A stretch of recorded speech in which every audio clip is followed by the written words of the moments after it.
Hello my dear aspirant, দেখো অ্যাভারেজে এরকম অঙ্ক বহুবার জিজ্ঞেস করেছে যে 5টি সংখ্যা আছে যাদের মান 7700, 7550, 7350 এবং 7600। বলছে পঞ্চম সংখ্যাটি কত হলে এদের অ্যাভারেজ 7500 হবে। তো তোমরা কি করবে, এই নাম্বারগুলোর থেকে কত বিয়োগ করলে বা কত যোগ করলে 7500 পাওয়া যায় সেটা দেখব।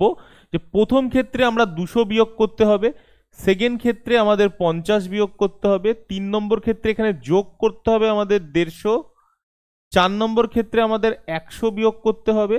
তাহলে এই সবকটাকে যদি আমরা যোগ বিয়োগ করি, দেখো 200, 250 আর 100, 350, তার থেকে 150 বিয়োগ করে দিচ্ছি, অর্থাৎ -200 হচ্ছে অ্যান্সার। তাহলে এই -200টা আমরা অ্যাভারেজ থেকে বাদ দিয়ে দেবো, অর্থাৎ 7500 থেকে আমরা 200 মাইনাস করে দেবো, তাহলে 7300 হয়ে যাবে আমাদের পঞ্চম সংখ্যা।